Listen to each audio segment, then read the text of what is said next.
Ya, Miss. Oh, oke. Ini Telepon. ya, ini yang korban TPPO itu ya? Oh, TPPO atau apa Iya, ya? Yang penipuan iya, kemarin ya? iya. Oh ya. Terus gimana ini kelanjutannya, Bang? Ini yang penipuan dari Manado itu ya? Iya, itu Terus yang gimana? yang kemarin kita tanyakan ke Miss, apakah maksudnya ini kasus mau diangkat terus, bagaimana jalannya, tentang masukan. Oke, ya kita angkat terus dong. Kita angkat terus. Cuman kebetulan Miss Yuni kemarin sibuk, terus terjadi bentrokan dan gesekan. Saya minta maaf. Saya nggak sempat menghubungi Iya. kalian, tapi saya tetap akan berjuang. Saya ikutin itu, Miss. Kemarin juga sampai Miss kecelakaan itu saya ikutin, cuma nggak berani komen di dalam. Semoga cepat sembuh ya, Miss. Oke, tetap semangat. Ah, Karena Miss iya, Yuni ingin mengungkapkan kasus kamu ini yang berbelit-belit ya. iya, Oke. Dan ini adalah kasus yang sangat besar sekali menurut pendapat saya nih. Dan betul, sebenarnya Miss. sebenarnya saya ada pengacara nih, tapi karena saya sudah mau melibatkan orang lain, jadi saya tidak ingin Iya, kalian ada pengacara lain yang masuk. Jadi kenapa saya iya. masih menunggu? Dan kalian kemungkinan besar akan diundang oleh Mas Uya Kuya. Baik, Heeh. baik. Maka dari itu, Kami sudah, gimana? kami juga sudah pemberkasan untuk dokumen-dokumen serta bukti-bukti yang lain. Sebagian sudah kami pemberkasan, Miss. Kemarin saya sudah foto, saya sudah kirim ke Miss. Iya betul. Itu yang kami sudah jilid. Oke, Bang nih kan ada penonton yang masih baru, nggak tahu apa sih kasus kamu. Boleh nggak Iya. ceritakan sekali lagi kasus kamu itu apa sih? Oh baik, ini awalnya kasus kami uh, postingan untuk perekrutan yang dilakukan oleh BP3MI Manado Oke. uh, untuk keberangkatan gelombang ke Inggris. Oke. Maka dari situ banyak dari para korban ini karena mengetahui postingan ini resmi BP2MI, BP3MI Sulut, maka berbondong-bondong mereka mendaftar. Mereka meyakini bahwa BP3MI itu hadir melindungi kepentingan dari CPMI tersebut untuk keberangkatan. Ternyata di postingan itu ditujukan untuk Suprianto. Suprianto itu yang sekarang entah keberadaannya itu nggak tahu lagi di mana. Itu yang jadi persoalan kita. Kemarin sempat dibantah oleh kepala bahwa itu tidak semua dalam keadaan baik, tidak terjadi apa-apa semua di situ. Ini yang kami tanda tanya, loh kenapa kok seorang kepala bisa bicara begitu sementara kami mengantongi bukti-bukti yang ada. Korbannya ada, ratusan korbannya. Oke. Oke. Terus berjalannya waktu melakukan sosialisasi. Itu juga bisa dibantah. Foto-fotonya, bukti-buktinya ada. Dipimpin langsung oleh Kepala BP3MI Sulut dan staf tangan kanannya di BP3MI Sulut atas dua nama ini, Hendra Makalalak, Kepala, sama Max William Lolong, yang staf andalannya itu. Yang kalau kita tanya proses keberangkatan ini gimana, hanya dua orang ini yang bisa memberikan keterangan di kantor. Yang lain itu tidak diizinkan untuk berikan klarifikasi ataupun keterangan yang kami tanya. Nah ini ada apa di BP2MI? Ternyata kami menunggu janji-janji yang kami tidak pernah diberangkatkan lagi. Sampai kasus ini menguap, kami berupaya untuk audiens dengan Pak Kepala Badan, Pak Beni.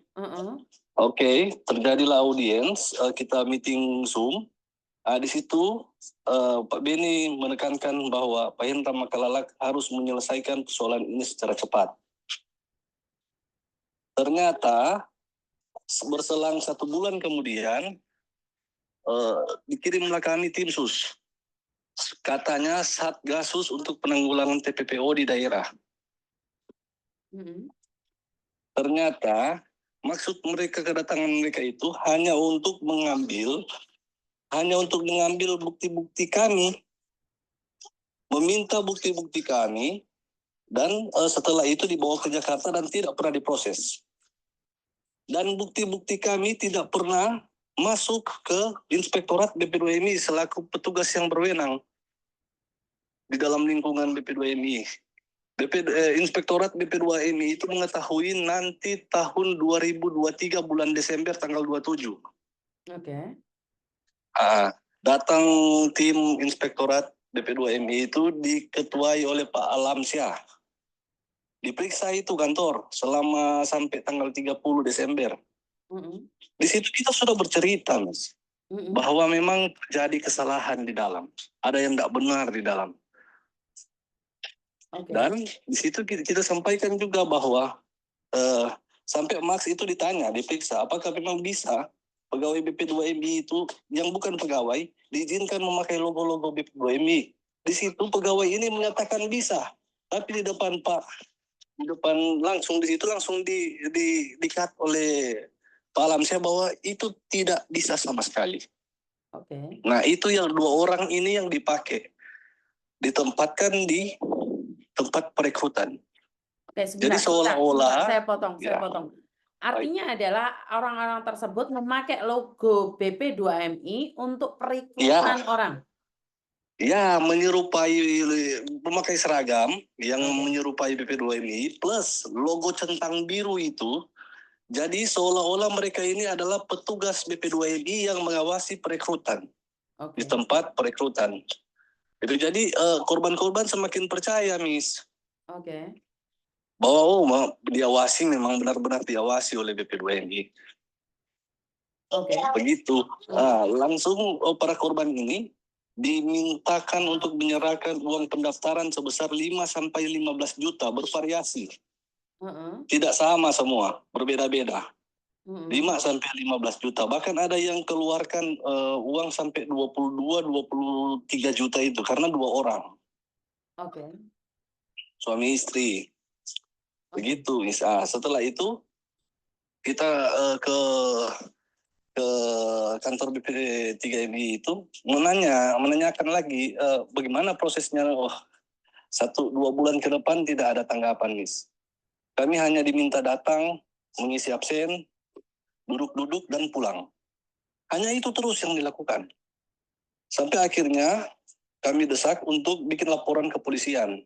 Tapi dari si staf pegawai itu mengatakan bahwa boleh BP2MI akan mengawal kasus ini, tapi laporannya di Polsek Wenang. Lah, kenapa di Polsek Wenang? Polsek Wenang kan maksudnya setahu kita sebenarnya tidak bisa menanggulangi kasus-kasus TPPO karena itu kan kejahatan luar biasa. Yang penyidiknya tidak tersedia di Polsek, harus gugus tugasnya Polres ke atas, ke Polda. Nah, di situ jadi tanda tanya, loh kenapa diarahkan ke Polsek? Seakan-akan ini hanya mau sampai di Polsek saja. Nah, di Polsek situ menyangkal, tapi kita punya buktinya juga. Kita ada foto-fotonya semua. Di situ sama Kapolsek sama Kanitnya. Akhirnya para korban ini diberikan LP, surat LP, tapi tidak ada nomornya. Karena korban ini awam, mereka tidak tahu kebanyakan. Jadi mereka sudah ada keluar surat laporan, tapi tidak ada nomor laporannya. Berarti kan itu laporan bodong, Miss. Nggak keluar nomor laporannya, nggak terdaftar. Hanya mengelabui. Nah, ketika banyak korban yang sudah mulai sadar akan hal itu, banyak yang sudah mengalihkan ke Polres. Dari Polres juga mungkin kita nggak tahu ya. Kita sudah berulang-ulang kali kita jelaskan, tapi lambat sekali penanganannya. Akhirnya kita putuskan ke Polda. Sama, di Polda juga kita bingung. Karena kita sudah jelaskan runut masalahnya, ini TPPO, tapi laporan kami keluar penipuan penggelapan. Penipuan penggelapan akhirnya digelar, tapi sampai sekarang satu pun belum ada terlapor yang statusnya menjadi tersangka. Oke. Sampai sekarang tidak ada satupun yang menjadi tersangka. Oke. Hanya dipanggil klarifikasi, keterangan klarifikasi, padahal kasus ini sudah digelar. Makanya ada di berita, kami pertanyakan ada apa dengan Polda Sulut. Oke. Oke, karena kasus ini melibatkan korban yang begitu banyak. Yes. Tapi tidak ada itu sama sekali ya? Tidak ada tindakan sama sekali? Tidak ada. Makanya kemarin yang kita bicara bertiga itu sama Pak Beni, kecewanya kami itu luar biasa, Miss. Karena Pak Beni sampai detik itu pasang badan untuk melindungi mereka. Kami punya bukti transfer itu, uang kami sampai ke keponakan mereka yang di luar kepentingan CPMI maupun PMI atau keberangkatan kita. Sampai ke kampung, dinikmati oleh keluarga mereka, Miss. Oke. Itu ada buktinya. Oke.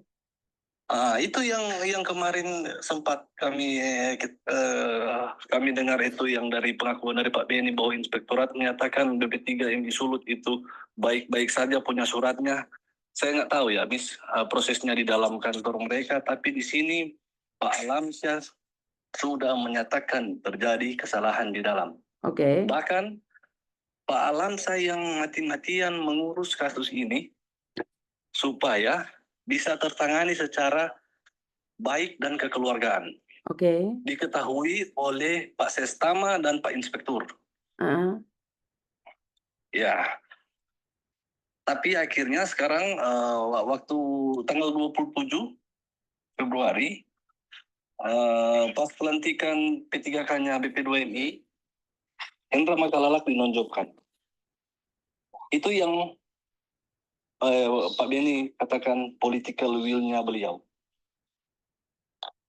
Oke. Tapi sebentar. Tapi kan nggak boleh dong kamu menduga Pak Beni terlibat di dalamnya.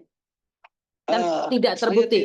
Saya tidak mengatakan bahwa beliau terlibat, tapi melindungi. Bagaimana kamu bisa menyatakan bahwa Pak Beni melindungi? Dari hemat kami sudah diskusi dengan banyak orang-orang hukum, Miss Yuni, bahwa ini benar-benar terjadi kesalahan di BP3 ini, Sulut. Ada apa dengan Pak Beni yang selalu membela? Apa karena Hendra Makalalak itu keluarganya Pak Beni? Oke. Apa karena uang kami dinikmati sampai ke keluarga di kampung sampai kasus ini tidak bisa terang? Oke.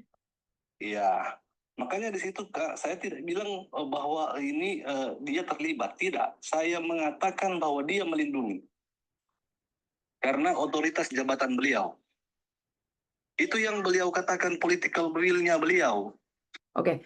Sedangkan di mana-mana beliau gaungkan bahwa narasi-narasinya bahwa beliau berperang. Loh, kenapa di kasus kami beliau loyo? Apakah Pak Beni sama sekali tidak bergerak di kasus kamu? Tidak bergerak sama sekali. Tidak bergerak sama